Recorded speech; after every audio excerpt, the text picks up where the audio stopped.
Hey guys, today we're taking a look at the Phanteks NV5. There's a couple of versions of this case available. If you want something a little bit bigger, they've got the NV7 and also the NV9. Those are more aimed towards like full custom loops with real thick radiators and stuff. This is the mid tower. They're all showcase design builds, very reasonably priced as well. They have been very popular. Did come out end of the last year, so it has been a little while until I've actually been able to get my hands on one. Could have been case of the year 2023. There's a lot of cases coming out this year though, so it's going to have some strong competition to be case of the year 2024. But looking forward to this one, so let me get out of the box and we'll check it out. Quickly mentioning the packaging, very thick foam. They've always used this packaging as far as I know for all their cases. Even the expensive stuff, the cheaper stuff, all uses this, so it's very nice to see, as it's going to certainly keep it well protected in shipping. Okay, so for this case I have gone for the satin white, which I think is really very pretty. They also have the black, of course. It's 89 for the black and 94 for the white. It's only £5 difference. I think already, just looking at this, it looks really well made. And for 94 quid, it is a really good price as well. No included fans. It can take up to 820mm fans in this, but there isn't any included, so you do need to factor that in. Of course, that will add some premium. We'll talk more about the fans later on. So just turning this a little bit, you can see we've got two pieces of glass, no supporting bar, so you've got an uninterrupted view throughout the case. Let's start at the top like we usually do, and then we'll work our way around. Right, this is very white on camera, hopefully it won't be too blown out. But on the left we have got some options. We've got a little reset button there, power button. We've also got some colour options for the RGB that's built in. There's a USB Type-C, this is USB 3.2 Gen 2. Then two USB Type-A ports. You've also got a headphone, microphone, combi jack. Two thumb screws at the back of the case that we're going to undo to then take off the top panel. So we've got support for up to 360mm radiator. You could do two 140mm or 280mm area if you'd rather. And then there's no dust filters on there, but heat rises, so I think the majority of people will be putting the heat out the top of the case anyway. So pop that back on, and then we'll move around. On the back of the case we've got a support for up to 120mm fan. You've got, of course, where your rear I/O will go. There's also some cable ties, so you can neatly run all your cables down. Moving further down, we've got our 7 expansion ports, and also where our power supply will go. You can see it's on a little bit of an angle, kind of creates that it's kind of showing all of the components off a little bit more. There's also a little rubber grommet. I'm not sure why that's there. Possibly for if you're going to use a vertical mount and you need to run the cable through the back of the case for your output. That might be the reason for that. Then we've also got a long dust filter that runs the length at the bottom of the case as well. So let's lay this flat, then take off the thumb screws on the side so we can actually look in the case itself. They're captive as well, which is nice to see. So it just slides out and then lifts out. Very thick 4mm tempered glass, so nice piece of glass there. I'm going to presume that that's the same on the front. Yeah, also 4mm. You can remove that if you need to get access from the front for some reason as well. Then we've got support here for an up to E80X motherboard. There's loads of rubber grommets and things, as you can see, that are on an angle, so no matter if you're using a longer board that does poke out a little bit further, you can easily bring them around like that and just loop them over. Also a couple more in the middle. I don't think they actually have a purpose, but they're just more aesthetic, but it's nice that it kind of runs and actually matches all the way down. We've got GPU support, little thumb screw on the bottom there to adjust the length. We'll see how that works in practice. Of course, you can adjust the height underneath. There's some thumb screws there. Right hand side support again for up to 360mm fans. Now for this case, obviously it doesn't come with any fans, so what I'm going to do is add in the Corsair fans that go in the default test bench that I use for coolers. It's also the same kit that I use when I test cases. So these are a generic 25mm thick fan that will give us a rough idea of how the airflow is in this case in comparison to the other cases that I've tested. In terms of what you'd probably use in this, then something like this, the Phanteks D30s, they're 30mm thick and also reverse blade as well, so you've got the nice looking face of the blades, and that's going to draw in some fresh air from the back. Obviously something you need to consider with the price of this case, but we'll talk more about that in the conclusion. I'm just taking off one of these thumb screws to show you that is a really high quality machined thumb screw, and it's little touches like that, as well as there's also a Phanteks badge down here by the expansion brackets. Touches like that make this feel so much more high quality, but it's like not like 89, 94 pounds for the case anyway, so it's fairly affordable, yet you get little bits like this that make it feel so much more expensive than it really is.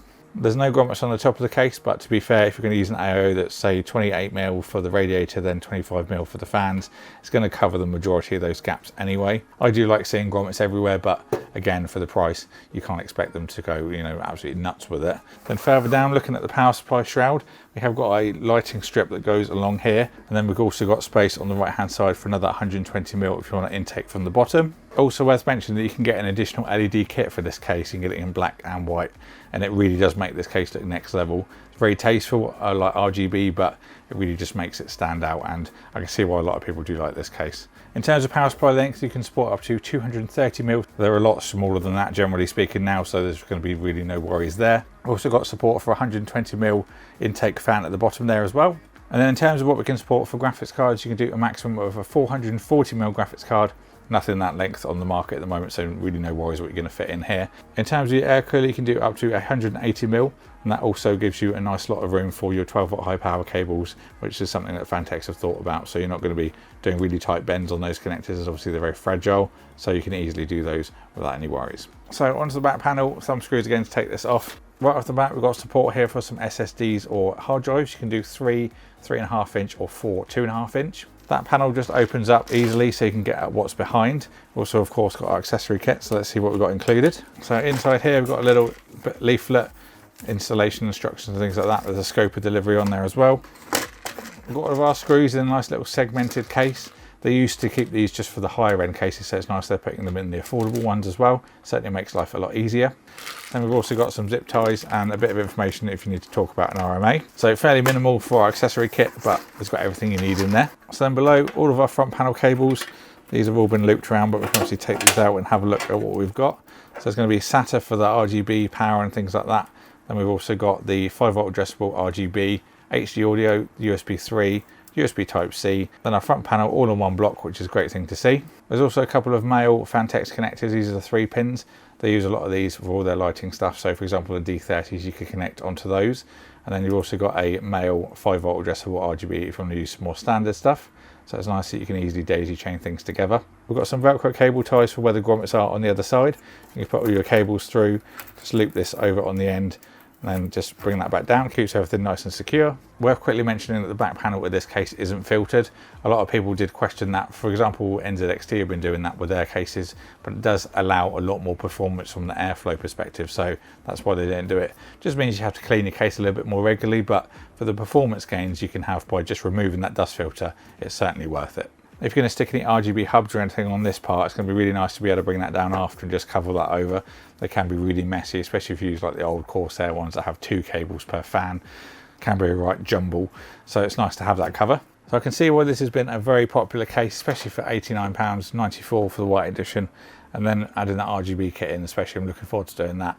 But now I'm going to get my test system in this. I'll tell you about my build experience. We'll give you some thermals using the Corsair fans I mentioned at 1600 RPM, so it's all fair between all the cases that I test.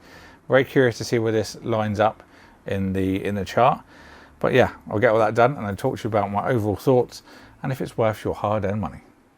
I've now put the NV5 together, had some time with it, done on my thermal testing and stuff, and I can now talk to you about my overall experience and my thoughts.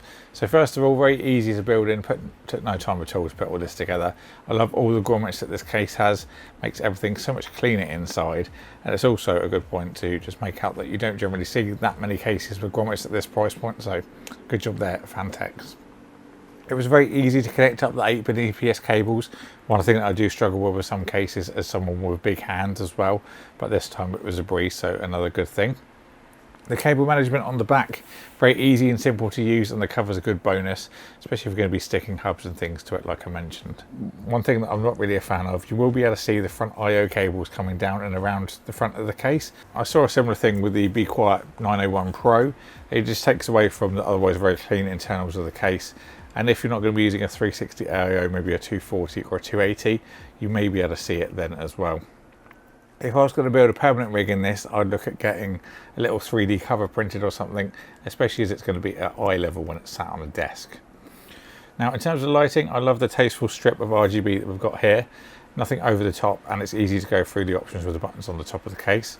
I'll put some B-roll on the screen for any of you that are wondering what kind of options that you've got. And it's also worth noting that if you have the 5-volt addressable header plugged into your motherboard, the buttons won't work on the top, just in case you're thinking, why is it not working? On to thermals. My test system is a Ryzen 7 5800X LED cooled with a Noctua NHU12A. We've also got an RTX 3080 TAF edition, and it's all powered by a EVGA 850 watt power supply.